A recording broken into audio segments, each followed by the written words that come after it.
아까 영상에 잠깐 나온 것처럼 이번 수련회 때 우리 청년, 장년, 목회자팀 이렇게 세 팀이 족구 시합을 한 적이 있습니다. 자, 그때 어떤 팀이 우승을 했습니까? 말씀하기 싫으신가요? 예, 목회자팀이 우승을 했습니다. 그런데 어떻게 우승을 하게 됐을까요?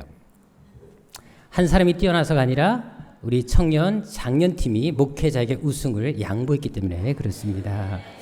이렇게 또 말을 해야지 또 덕스럽지 않겠습니까? 근데 사실 이게 족구를 하다 보면 구멍 같은 사람이 있습니다. 꼭 그 사람이 점수를 잃는 사람이 있다는 겁니다. 그래서 상대팀을 이기려면 그 사람만 집중적으로 공격하면 됩니다. 그것은 신앙생활도 마찬가지입니다. 사단이 우리를 공격하는 것도 아무나 하지 않습니다. 우리가 가장 약할 때, 가장 우리의 약한 부분을 통해서 역사할 때가 많다라는 것입니다. 실제로 마태복음 4장에 보십시오. 제가 눈이 강조하지만 예수님께서 사단에게 시험을 받으시는 장면이 나오는데요. 언제 그 시험을 받게 되십니까? 사단이 예수님께 첫 번째로 와서 무엇으로 시험을 합니까? 바로 먹는 것으로 시험하는 것을 볼 수가 있습니다. 2절 3절에 나와 있는 것처럼 그때가 예수님께서 40일간 금식하시고 가장 배고플 때였기 때문에 그 순간을 놓치지 않고 그 기회를 엿보다가 딱 다가와서 시험한 것입니다. 그렇다면 여러분들, 사단은 왜 이렇게 우리의 가장 약한 부분을 통해서 역사하는 것일까요? 그것은 우리가 가장 쉽게 무너질 수 있는 것이 바로 그 약한 부분을 통해서이기 때문에 그렇습니다. 또 그것을 인해서 우리를 파멸시킬 수 있다는 사실을 알기 때문에 사단은 가장 우리의 약한 부분, 가장 우리의 연약한 부분을 통해서 시험하고 다가온다라는 것입니다. 실제로 여러분들, 예수님께서 만약 이 사단이 시험했을 때 돌을 떡으로 만들어서 음식을 드셨다면 어떤 결과가 주어졌을까요? 자, 여러분 40일 금식하고 나서 떡을 먹으면 어떻게 된다? 죽습니다.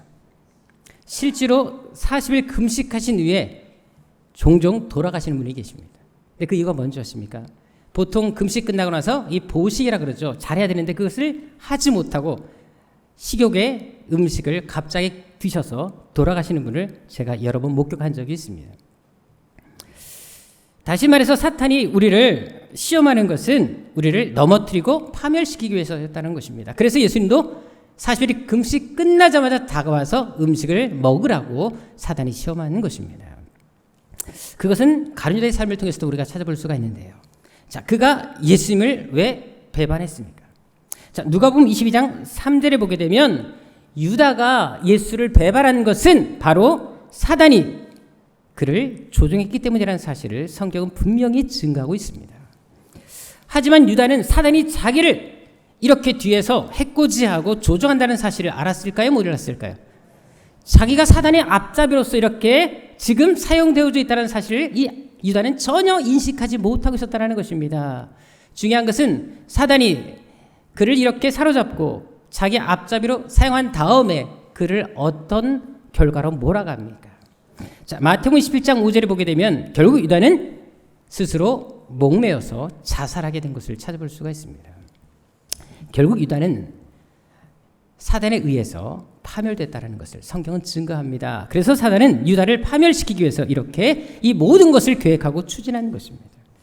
그래서 우리가 사단 공격으로부터 우리를 지키기 위해서는 늘 깨어있는 것이 참 중요합니다. 우리 PPT 사진 한 장 보도록 하겠습니다. 자, 이 사진이 어떤 건지 아십니까? 자, 다음 장 보시면 지하철에 있었던 사건인데요. 지금 한 사람이 열심히 주무시고 계십니다. 뭐 사실 지하철을 타다 보면 피곤해서 잘 수도 있지 않습니까? 아직 너무 빨리 가셨고요. 예. 열심히 자고 있었는데 문제는 뭐냐면 너무 코를 심하게 골았습니다. 그래서 주위 사람들이 다 짜증나기 직전까지 온 거예요. 자, 그런데 바로 옆에 지금 서 있는 한 아저씨가 계셨습니다. 참다 못한 아저씨가 이분에게 다가갑니다. 우리 다음 장 보도록 하겠습니다. 자, 다가가서 이제 뭔가를 주머니에서 꺼내는 것을 볼 수가 있는데요. 자, 뭐였냐? 바로 주머니에 있었던 종이 쪼가리였습니다. 한번 다음 장 보시면 알겠지만, 그리고 그 종이 쪼가리를 찢기 시작하더니 콧구멍에다가 쑤셔 넣기 시작을 했습니다. 자, 근데 그때 입을 벌리고 또 이분이 주무시고 계셨는데 이제는 입에까지 온통 종이를 쑤셔 넣었습니다. 놀라운 것은 이때까지도 이분이 깨지 않고 있었다는 사실입니다. 주위 사람들이 웃기 시작했는데 차마 소리에서 웃지 못하니까 입을 틀어막고 억지로 웃음을 참으면서 이 상황에 대해서 뭐 어쩔 줄 몰라고 있었습니다. 자, 그런데 중요한 것은 뭐냐면 여러분들 사람이 그래도 아무리 잠이 깊이 들어도 그렇지 입에 지금 휴지가 들어와 있고 콧구멍이 양쪽 다 휴지가 껴 있다면 숨을 쉬기 얼마나 답답하겠습니까? 결국 이분도 자다가 깼습니다. 깨보니까 너무 황당한 일이 벌어진 거예요. 자기 콧구멍에 생각지 않던 휴지가 껴 있었고 입에도 휴지가 껴 있었습니다. 자, 그러니까 당연히 주위를 두리번거리기 시작했습니다. 근데 모든 사람이 다 모른 척 핸드폰을 보고 있었다는 사실입니다. 물론 이 아저씨는 더욱더 뻔뻔하게 핸드폰을 보면서 진짜 끝까지 모른 척을 했다는 것입니다. 제가 이 사건을 보면서 그런 마음이 들었어요. 신앙생활 할 때도 우리도 이렇지 않을까. 우리가 영적으로 깨어있지 않다면 사탄으로부터 언제든지 이런 공격을 받을 수가 있고 이런 수치를 당할 수 있다는 사실들을 저는 생각이 됐습니다. 그래서 베드로전서 5장 8절 9절에 어떤 말씀이 있습니까? 바로 이런 말씀이 있습니다. 어떻게 알아? 마귀가 굶주린 사자처럼 두루 삼킬 자를 찾고 있다고 말합니다. 그래서 이 시험에서 우리가 넘어지지 않기 위해서는 어떻게 하라? 근신하고 깨어있으라 라고 말을 합니다. 깨어있지 않으면 우리는 언제든지 사단의 먹이가 될 수 있다는 사실을 성경은 증거합니다. 더구나 베드로전서는 안 믿는 사람들에게 한 얘기가 아니라 믿는 사람들에게 했던 말씀이었습니다. 바로 믿는 자들도 표적이 된다는 것. 분명히 우리에게 증거해주고 있다는 것입니다. 따라서 우리가 사단의 도전 시험을 이기기 위해서는 결코 우리 자신 스스로가 할 수 있는 것이 아니라 깨어있지 않으면 우리 역시 넘어질 수 있다는 것을 분명히 보여준다는 것입니다. 그것은 오늘 본문을 통해서도 우리가 확인할 수가 있는데요. 당시 예수님은 제들과 함께 유월절 마지막 만찬을 하고 계셨습니다. 자, 이때 예수님께서 식사가 끝날 무렵에 베드로에게 어떤 말씀을 하십니까? 베드로야, 네가 나를 부인할 것이다. 내가 곧 십자가에 못 박히게 될 텐데 그때 바로 너는 나를 버리고 나를 배반할 것이다. 충격적인 선언을 것을 볼 수가 있습니다. 자, 그런데 이때 예수께서 베드로를 향해서 하신 이 말씀에 이유가 나옵니다. 왜 베드로 너가 실패하는 줄 아느냐? 31절에 보면 그 이유를 분명히 이렇게 말씀하십니다. 어떤 말씀이요? 사단이 너를 밀가부르기 때문이다 라고 얘기를 합니다.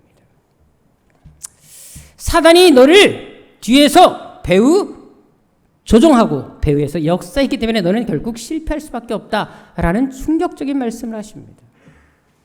베드로는 납득할 수가 없죠. 아니 예수님, 내가 지금 당신과 함께 있고 당신의 제자로서 열심히 살아왔는데 어떻게 감히 사탄이 내 역사할 수 있습니까? 어떻게 사탄에게 내가 조종받을 수 있습니까? 이해할 수 없었습니다. 더구나 예수님께서 베드로의 본래 이름이 있었습니다. 시몬입니다. 근데 이 이름을 몇 번 부릅니까? 2번이나 부르십니다.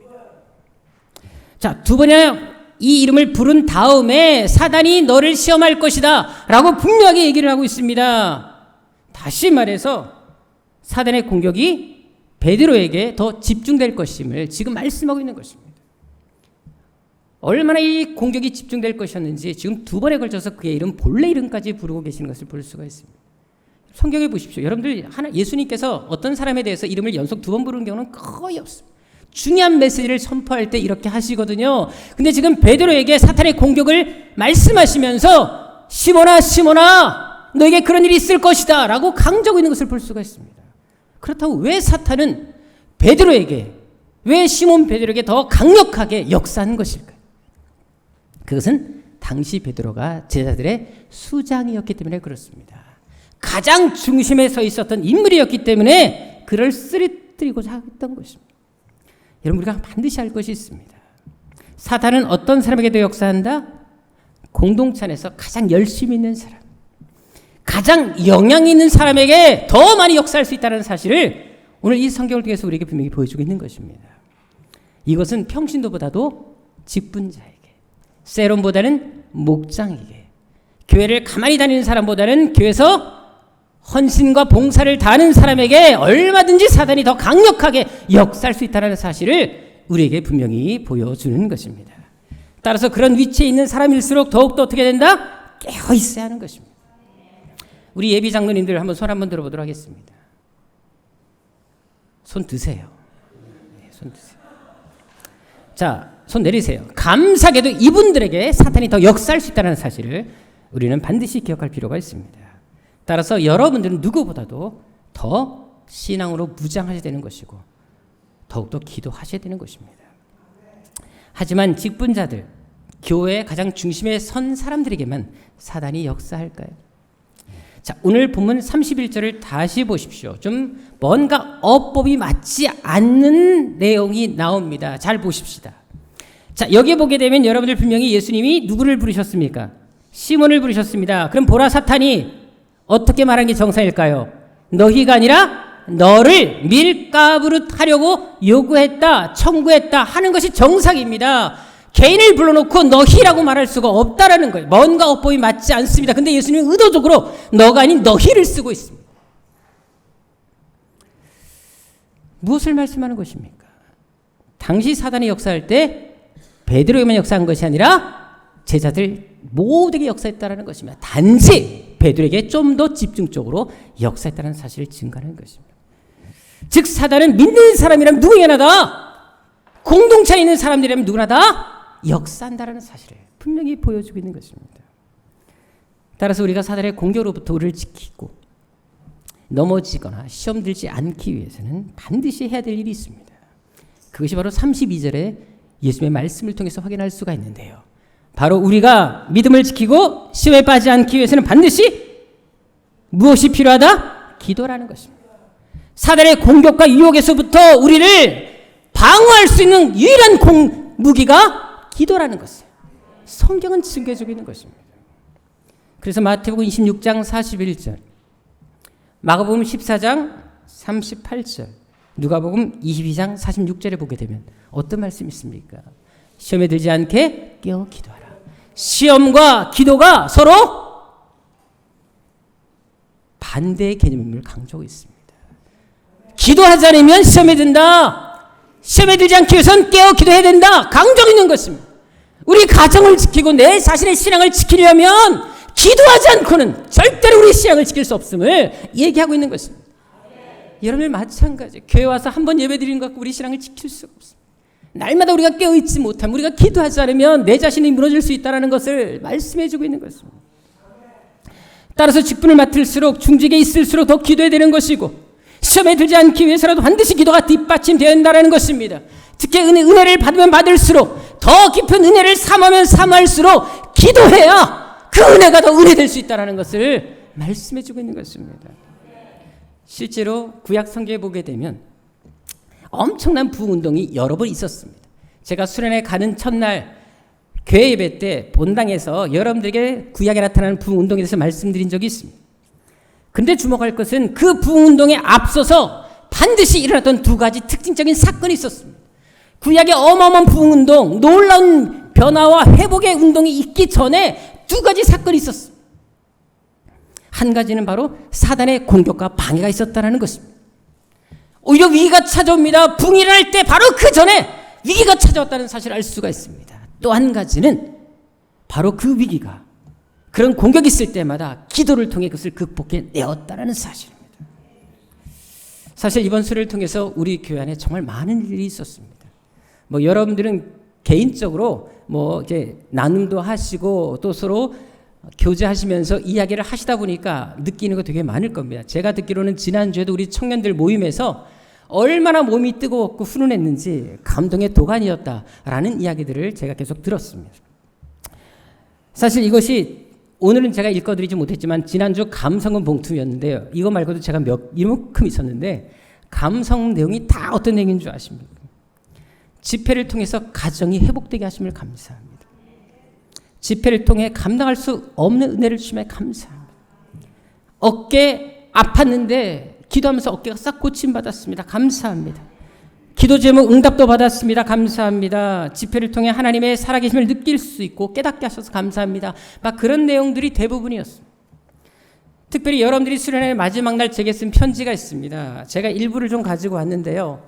제가 지난 주간 계속 꼼꼼하게 한 장 한 장 편지를 다 읽었습니다. 읽어보니까 여러분 참 많은 감동이 물려왔습니다. 한 가정은 가족 관계가 완전히 깨어져 있었는데 이번 수련을 통해서 서로 용서하고 화해를 구하면서 완전히 회복됐다. 그 편지를 쭉 썼어요. 또 어떤 사람은 술을 끊게 됐다. 심지어 담배도 끊게 됐다. 이런 간증들이 계속 흘러나왔습니다. 또 은사를 받고 방언을 받고 환상을 보고 새로운 비전을 보았다라는 글들도 제법 있었습니다. 또 어떤 분이 이제 이렇게 신앙생활하면 안 되겠다는 확신이 들었답니다. 그래서 이제부터라도 성경을 다시 읽기 시작했습니다. 그리고 이제부터라도 성경 공부에 참여하기로 했습니다. 그런 결단의 글들이 올라왔습니다. 저에게 문자로도 참 많은 분들이 글이 왔습니다. 문자에 뭐 시간도 대중이 없었어요. 막 12시 반 새벽 2시도 문자가 오면서 지가 혼자 감동했는지 잠 자든 말 때 신경 쓰지 않고 문자가 막 날아오는 것을 제가 경험해 보았어요. 그 중에서도 몇 사람의 글을 제가 간단하게 읽어드리도록 하겠는데요. 특별히 우리 고등부 수호가 저에게 보낸 문자, 새벽에 보낸 문자 한번 읽어드리도록 하겠습니다. 목사님, 저는 중고등부 수호입니다. 늦게 톡 드려서 죄송합니다. 그래도 늦게 드린 건 알긴 알더라고요. 목사님께 말씀드리고 싶은 게 있어서 문자 드립니다. 하나님이 주신 수련을 통하여 시작부터 모두 하나가 되어서 주님을 찬양했습니다. 진짜 찬양으로부터 은혜를 받았습니다. 또한 이제껏 듣지 못했던 하나님의 사랑, 그리고 우리 안에 이루어져 가야 할 사랑에 대한 너무 은혜로운 말씀이었습니다. 저희 죄 때문에 십자가에 못 박혀 돌아가신 영상을 보고 많이 울컥했습니다. 저희 중고등부 영민이가 수련회 둘째 날 저녁 성령 집회 때 예수님을 보고 은혜를 받고 방언을 받았습니다. 그건 하나님과 목사님 덕분인 것 같습니다. 저도 수련을 통해서 예수님께서 왜 돌아가셨는지 확실하게 알게 되었고 성경에 더욱 관심이 생겼습니다. 말씀 덕분에 영민이하고 저하고 하나님이 싫어하시는 게임, PC방, 싸움, 욕, 세상 노래 다 끊었습니다. 이제 이런 거 다 끊고 하나님만 바라볼 것 같습니다. 기도했을 때 울고 부르짖으며 기도했던 것이 기억이 납니다. 항상 감사합니다. 그리고 기침 콧물이 있었는데 목사님께 안수를 받고 다 없어졌습니다. 감사합니다. 사랑합니다. 이렇게 해서 장문의 문자가 저에게 왔습니다. 자, 여러 사람의 글들 제가 요약해서 읽겠습니다. 정말 많았는데 다 읽어드릴 수가 없기 때문에 간단하게 이름은 밝히지 않겠습니다. 수련회는 이번이 세 번째였다. 하지만 첫 번째, 두 번째는 비교도 안 될 만큼 나에겐 예수님을 진정으로 믿을 수 있는 기회가 되었다. 주님을 정말 목숨 걸고 믿을 수 있게 기도드려야 되겠다. 꼭 그렇게 되시기를 주님으로 축원합니다. 하나님의 큰 사랑이 나의 가슴에 물밀듯 밀려왔고 그 사랑에 가슴이 아프고 눈물이 계속 났던 시간이었다. 기도를 하는 중간에 서늘한 바람과 함께 시원함도 느끼고 가슴이 뜨거워지는 것도 같았고 무언가 계속 소름이 돋는 시간이 들기도 했다. 성령의 어떤 그런 임재를 경험했던 사건이었죠. 자, 이제껏 살아오면서 정말 뜨겁다 하는 눈물을 처음으로 흘렸습니다. 얼마나 뜨겁게 흘렸는지 저도 놀라고 주체할 수 없을 정도로 마구 쏟아내었습니다. 무언가 알 수 없는 소리를 내뱉고 정말 저에게도 성령을 내려주셨구나 하는 마음을 가지게 되었습니다. 저는 이미 방언을 받았지만 어제는 평소와 다른 4개의 방언을 더 말할 수 있게 주셨습니다. 제 입에서 처음 들었던 각종 방언이 3-4개가 또 들렸으면 다른 물입니다. 아빠 입에서 방언이 들렸고 성령님의 진동이 느껴졌습니다. 자, 이런 식으로 많은 분들의 체험이 있었습니다. 여러분 간증을 통해 살 수 있는 것처럼 이런 변화들은 성령이 임할 때 나타나는 열매입니다. 부흥의 당연한 결과입니다. 은혜 받은 자만이 할 수 있는 고백이자 결단이라는 것입니다. 따라서 우리가 자신에게 어떤 은혜가 임했다면 거기에 만족하시면 안 됩니다. 더 열심히 기도해야 됩니다. 왜요? 우리가 은혜 받은 거에 만족한다면 우린 다시금 실패할 수 있습니다. 왜? 베드로도 쟤들도 은혜를 받자는 사람들이 아니었습니다. 예수님께 2명씩 제자를 파송할 때 그들도 가서 귀신을 쫓아냈고 능력등했던 위대한 하나님의 사도들이었지만 십자가 앞에 더 다다랐을 때는 그들이 예수를 다 버리고 도망간 것을 찾아볼 수 있다는 것입니다. 우리가 깨어있지 않으면 어제 내가 성공했다 할지라도 어제 성령 충만했다 할지라도 내일은 실패자 될 수 있다는 사실을 성경은 증거해주고 있는 것입니다. 그래서 수련회 후에 오히려 더 영적인 노력을 기울여야 되는 것입니다. 수련회 받은 은혜와 감동이 소멸되지 않도록 하기 위해서 은혜 위에 더 은혜가 더하기 위해서 더 간절히 하나님을 찾고 기도해야 한다는 것입니다. 그래서 수련회 때 저는 간증했던 것처럼 저는 하나님의 은혜를 너무 받고 싶었습니다. 그래서 20일 동안 작정 기도를 드렸고요. 20일 동안 작정 기도 이후에 하나님께로부터 놀라운 은혜를 받자마자 거기에 멈추지 않았습니다. 다시금 40일 또 작정을 했습니다. 그 작정하는 가운데 하나님께 성경에 주실 수 있는 모든 은사와 능력을 달라고 기도했습니다. 그리고 40일이 끝난 이후에도 멈추지 않고 또 며칠 50일 동안 철회하면서 교회에 머물면서 고등학교 2학년 3학년 1년을 다 하나님께 드리면서 하나님께 은혜를 달라고 얼마나 울부짖는지 모릅니다. 그래서 저는 처음 방언을 받았을 때에도 그 은혜 속에 더 깊이 들어가고 싶었습니다. 그래서 혼자 있는 시간만 있으면 계속해서 기도를 했습니다. 남들이 보지 않는 시간, 또 혼자 있는 시간에 교회를 찾아갔고요. 길을 걸어갈 때도 혼자 계속해서 기도하면서 하나님과 교제를 나눴습니다. 얼마나 열심히 방언을 했는지 저는 정말 그때 방언을 참 많이 했었고요. 심지어 잠꼬대까지 방언으로 계속했다는 걸 사실 아십니까? 마찬가지로 우리 역시도 은혜를 지속하기 위해서는 한 번으로 끝나면 안 되는 것입니다. 더 은혜 위에 은혜를 더하기 위해서 반드시 더 열심히 품고 더 사모하며 기도해야 한다는 것입니다. 그래서 이번 수련회 때 하나님께서 기도 중에 제게 감동을 주신 것이 무엇입니까? 이제 그래서 한 달 동안 9월 한 달 동안 심야 기도를 하겠다는 것이었습니다.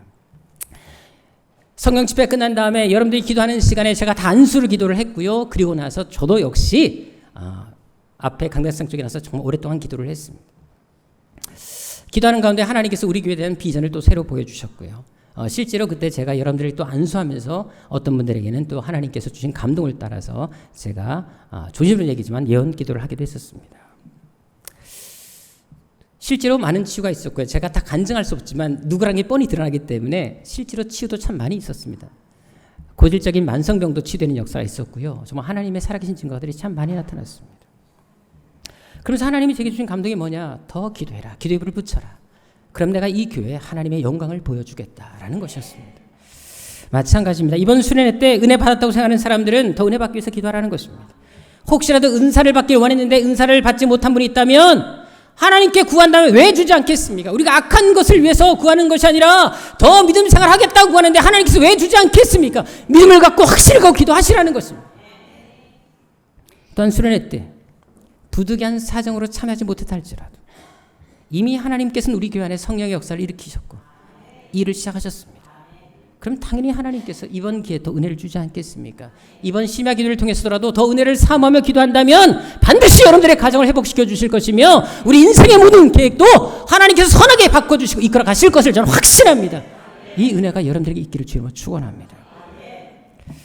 그리고 저에게 주신 마음에 또 한 가지가 있었습니다. 만약 이번 9월 한 달 동안 심야 기도를 해보고 나서 성도들이 정말 더 열심히 기도하고 또 사모함이 있고 은혜가 강력하게 임한다면 1년 12달 심야 기도를 돌리겠습니다. 정말 중요한 것은 뭐냐면 초대교회 했던 것처럼 날마다 성전에 모여서 기도하는 교회, 성령 역사 끊이지 않는 사병들 같은 교회가 이 시대 우리 세안교회가 되지 않겠습니까? 저는 그런 교회가 되기를 소망하며 여러분들이 그 중심에 서기를 주의 이름으로 축원합니다. 하지만 기도도 중요합니다. 하지만 기도와 함께 정말 중요한 것이 또 한 가지 요소가 있습니다. 그것은 바로 믿음을 키우는 것입니다. 자, 오늘 보면 32절에 다시 보십시다. 여러분 베드로가 왜 실패합니까? 한 가지는 기도하지 않아 실패했지만 또 한 가지 이유가 있습니다. 어떤 말씀입니까? 예수님 말씀 통해서 알 수 있는 것처럼 바로 그의 뭐가 떨어졌기 때문에 믿음이 떨어졌기 때문에 그가 실패했음을 성경은 증거해 주고 있는 것입니다. 그래서 요한일서 5장 4절에 어떤 말씀이 있습니까? 이런 말씀이 있습니다. 하나님께로 난 자마다 세상을 이긴답니다. 근데 그 하나님께 난 자는 어떤 자냐? 바로 믿음 있는 자. 왜? 세상을 이기는 승리 이것이니 바로 우리의 믿음이다라고 말씀하십니다. 믿음 없이는 결코 승리할 수 없음을 말씀해 주고 있는 것입니다. 결국 우리가 믿음이 있어야 사단의 공격에 맞설 수도 있는 것이며 승리할 수 있는 것입니다. 그렇다면 우리가 어떻게 믿음을 키울 수 있을까요? 교회 가만히 앉아있다고 믿음이 자랄까요? 물론 자랄 수 있습니다. 하지만 더 중요한 이유가 있으며 더 중요한 구체적인 답이 있습니다. 로마서 10장 17절 말씀입니다. 믿음은 거저 생기는 것이 아니라 하나님 말씀을 들음으로 인해서, 근데 그 말씀이 뭐라고요? 그리스도의 말씀을 통해서 주어진다라는 것입니다. 우리가 기도와 함께 어떻게 하든 간에 말씀을 사모해야 될 이유가 여기 있는 것입니다. 말씀을 들을 수 있는 자리, 훈련을 받을 수 있는 자리에 나와야 하지만 우리 자신이 지켜줄 수 있다는 것을 말씀해 주고 있는 것입니다. 집에 앉아서 호텔 들여다보는데 어떻게 믿음이 자라겠습니까? 여러분 귀신 영화 보고 있는데 어떻게 믿음이 자라겠습니까? 제가 이번 집회 때 말한 것처럼 세상적인 영화, 세상적인 음악 듣고 있는데 연수계에 빠져있고 홈쇼핑에 빠져있는데 어떻게 믿음이 자랍니까? 돈만 나가지요. 그렇기 때문에 여러분 어떻게 하든지 간에 우리가 믿음을 키우기 위해서 말씀을 가까이 하고 기도를 가까이 하지만 우리 신앙을 지킬 수 있는 것입니다. 8월 한 달 동안 광고한 것처럼 그래서 9월부터 성경부를 시작한 이유도 여기 있습니다. 뭔가 우리 교회가 달라져야 되겠다. 변화해야 되겠다. 교회가 아무리 아픔이 있고 어려움이 있었다 할지라도 하나님은 부흥 앞서 이런 어려움을 주시기 때문에 사탄의 방해도 있었기 때문에 오히려 이 사탄의 방해가 교회의 부흥을 일으키는데 전환점이 될 것을 믿습니다. 마찬가지입니다. 아직도 결단하지 못한 사람들은 이번 기회를 통해 결단하십시다. 그래서 정말 내가 하나님 앞에 말씀의 사람, 기도의 사람, 하나님의 사람, 성령의 사람으로 새로워지지 않겠습니까? 왜? 경건 생활은 누가 대신해 주는 것이 아닙니다.